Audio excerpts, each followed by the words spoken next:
All right, welcome. Today we're going to talk about cost benefit analysis. This is one of the most important things that I can offer to you in terms of how to be efficient in your life and actually get things done. You can apply it to essentially everything within your life. It's essentially an economic principle in which there's just a curve on a traditional graph with an x and y axis. It's a logarithmic curve, and it essentially just goes up and over and essentially becomes flat at a certain point in time. The y-axis can be things like time or sleep or effort. The x-axis can be things like benefit, enjoyment, your grade, productivity. I use it to guide most of my decisions, especially work. So the best way I have to understand this concept is just to think about studying. Once you know how to study efficiently and effectively, which we'll talk about in another video, using time management can drastically change not only just your outcomes in studying, but also your impact in other things. So the best example that I have for you is to think about in terms of studying. If you were to put 2 hours of studying in, efficient studying, versus 5 hours, what would that theoretical difference be? Would it be from an 85 to a 90? Maybe or maybe not, depending on how good of a study you are. But what about from 5 hours to 15? Would it be from a 90 to a 93 to a 95? There's a severe point of diminishing returns to where you get the basics down, you get most of everything, but you start picking up small amounts of things, which can be great if you're very interested and you need to be thorough for something. But a lot of times, it's not going to be an efficient use of your time when you have so many other things that you need to do. So the ways that I've used it, and this is the biggest benefit of using cost benefit analysis, is not just using it, but what you get from using it.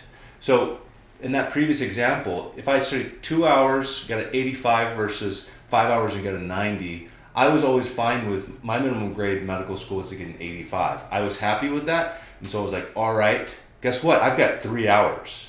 I just got an additional 3 hours. What am I going to do with that? But using that additional time helps tremendously.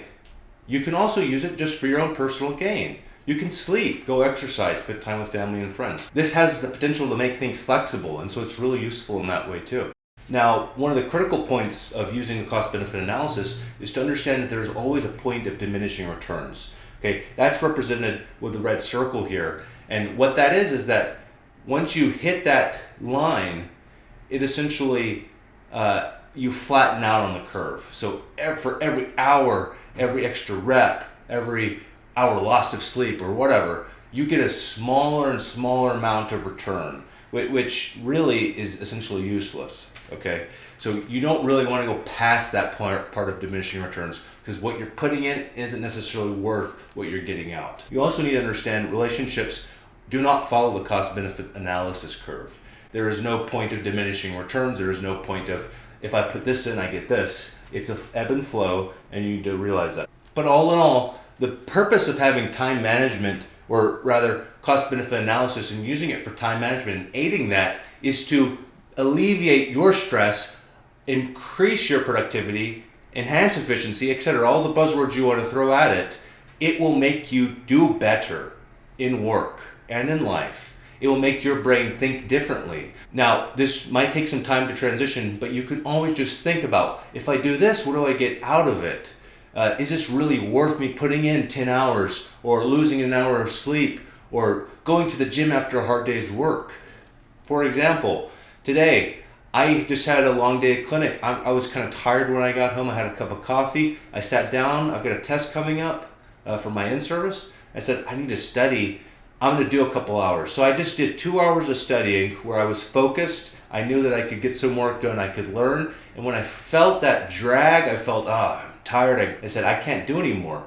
If I had done a couple more hours, so I just did 2, if I had gone to 3 or 4, I guarantee you, the amount that I would have learned and retained from that, my productivity efficiency would be dropping off. I wouldn't be learning as much. I wouldn't also be remembering as much. Not to mention, now I'm going to be a little bit more irritable. I'm going to be kind of more tired for my evening when I have time with family and friends.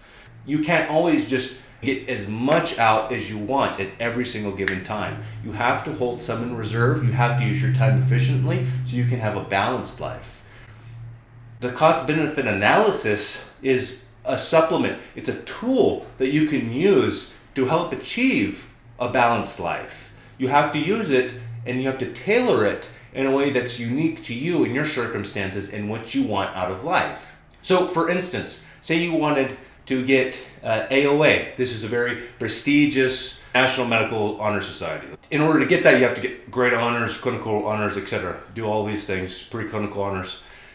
In order to do that, that's very difficult. But what if I was to say I was able to get my MBA, do all this research, have professional development, work on myself, spend time with family and friends, do things that I enjoyed? To me, that was far more worth all those things. I instantly knew that I wasn't going to get AOA. The amount of time and effort that I had to put into it and the subjectivity of return that I may or may not get this, this isn't worth it for me. So using time management can be extremely helpful in guiding things and helping you with your life. I hope this video helped you. I probably will create additional videos in the future that go over some more maybe specific topics, okay? Thank you. I'll see you in the next one.